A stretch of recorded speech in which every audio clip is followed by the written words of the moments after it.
Jason. I'm a fourth year MD MPH student at the University of Utah, and tonight I'll be talking about my MPH practicum project that I did.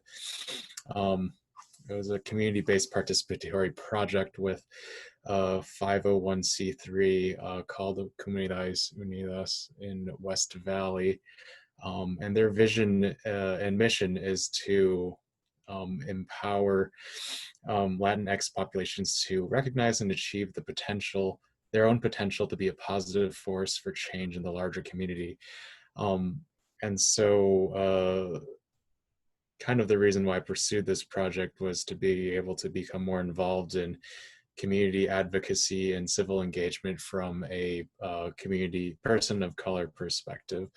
And so my introduction is I talk about, well, Utah's population is rapidly diversifying, and within the next 50 years, racial minorities will comprise more than 1/3 of the state's population. And currently, Latinx are the state's largest minority population with over 400,000 people, which is about 14%. And Utah Latinx specifically are disproportionately affected by HIV/AIDS and suffer from the highest rates of AIDS diagnoses in the state. Of the people who are diagnosed with AIDS, 40% of them are Latinx. And so various factors contribute to this phenomenon. Utah is one of the states of the lowest testing HIV rates in the country, around 25%, and Latinx are among the youngest ethnic groups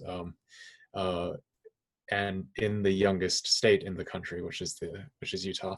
And then also there are various factors, cultural stigma against having conversations about sex and STI testing. So this illustrates that there are more efforts that are needed to promote HIV/AIDS education among this population. And so the Prepare for Your Future program utilizes popular education principles to empower the local population to take charge of their own health and access appropriate resources. So the principles that we're focused on are socially adapted and contextual dialogue based in the individual's life experiences and developing that horizontal relationship between the educator and educand, and that idea of democratization of democratization of knowledge, that knowledge is shared among participants who are on an equal footing. And so for my objectives and methods, if you'll scroll down, please. This project was funded through a sub-grant through the National Library of Medicine. So it had like some pretty specific objectives that it had to achieve.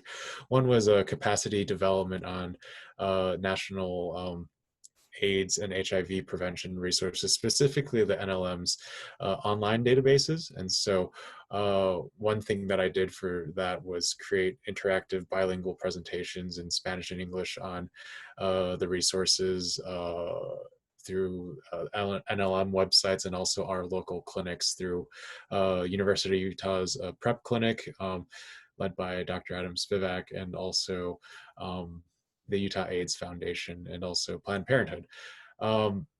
And so objective number 2 was disseminate information to 300 Latinx. So I implemented and developed a 20-minute presentation for community members to be given at the Mexican consulate in Salt Lake City, and created an instrument to measure pre and post knowledge change. Third objective was to provide navigation assistance for 100 people, and I developed a handout to give during these presentations. And the fourth objective was to create a digital campaign. We're creating more than 26 social media posts targeted towards different demographics, including youth and adults. So as far as the, if you would scroll down, please. The next part, the results. So objective 1 was achieved by using by training the staff at CU. I trained 7 community health workers and also 1 youth group leader. And then objective 2 and 3 was kind of the meat and potatoes of this project. It was the outreach program at the consulate, and where I ended up reaching 313 individuals were present, and 106 of them completed the pre-post survey. I don't know if I could point here, but these graphics kind of show on the left here is like the the question here is, what is your self-perceived knowledge of online HIV/AIDS resources? Both these graphs show the same information, but in different formats. Essentially, 96% of them said that they, sorry, could you scroll down a little bit more? Or up, sorry. 96% of, before the presentation, only 8% of them said that they're familiar with NLM resources, and 82% of them said that they didn't have any familiarity. And after the presentation, 96% of them said that they felt comfortable in accessing NML resources by themselves, and 70% said that they would anticipate using these resources in the future. And the fourth objective, which was the digital campaign, which I'll talk more about in my discussion, how this is practical in today's environment, is the digital campaign.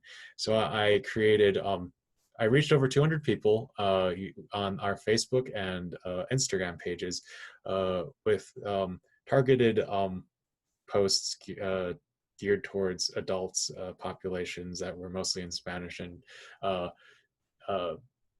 teenage populations that were mostly in English.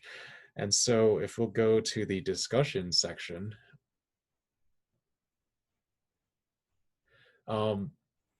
this project helped me apply popular education principles to empower community members to take charge of their own health, and was very successful in reaching more than 500 Latinx to increase awareness of HIV and AIDS.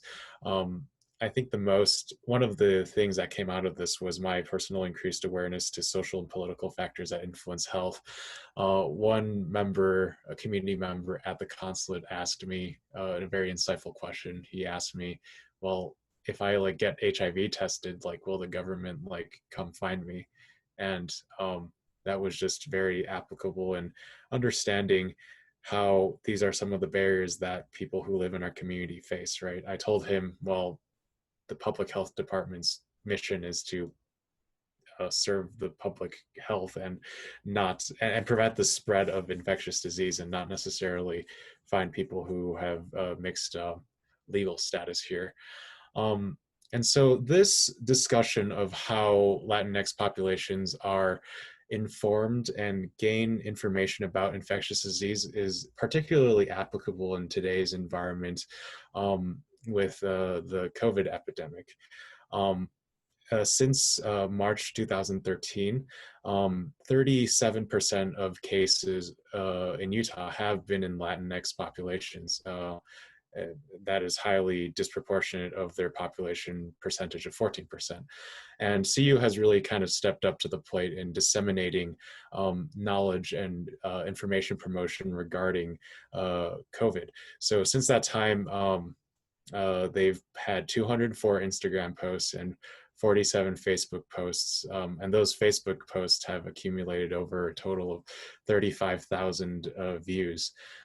So if you'll scroll down a little bit, thanks. My conclusion is that this project is reaching people in a very effective medium, and it offers students an opportunity to be involved in communities of color that might not otherwise be, they might not otherwise have exposure to. I think one limitation to this project was that it didn't actually measure to what extent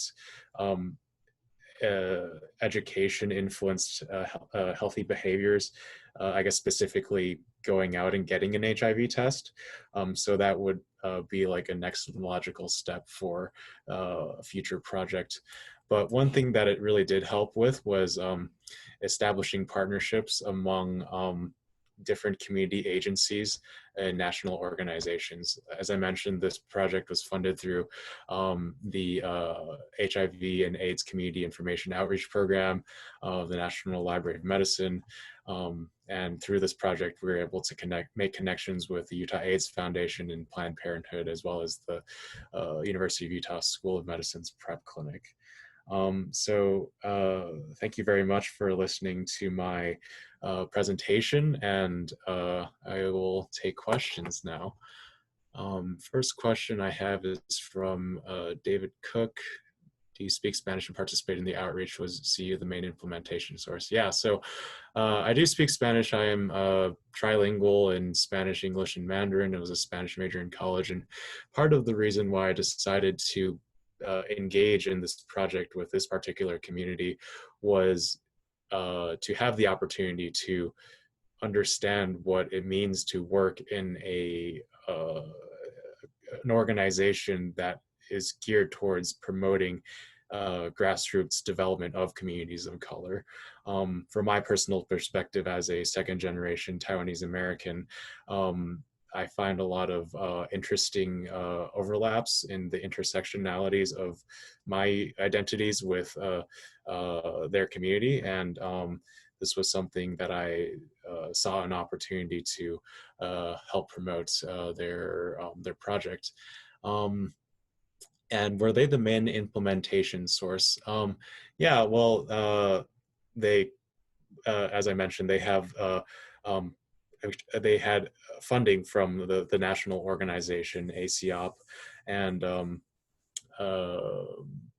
this established relationship with the Mexican consulate already. So I reached out to them to see if there would be any sort of opportunity for an MPH student to become involved in their organization. And so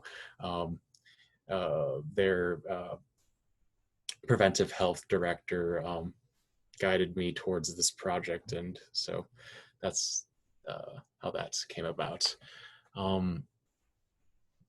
Okay, thanks. And another thing that they're doing now is they've recently changed directors, but she's actually, one of the things that they're doing is continuing this relationship they have with the University of Utah. They recently held a webinar with Paloma Cariello, the director of health equity and inclusion, about the impact of COVID-19 in the Latinx and Hispanic communities. So it certainly is encouraging to see how the organizations, or our organizations, I guess, are reacting to this unique situation.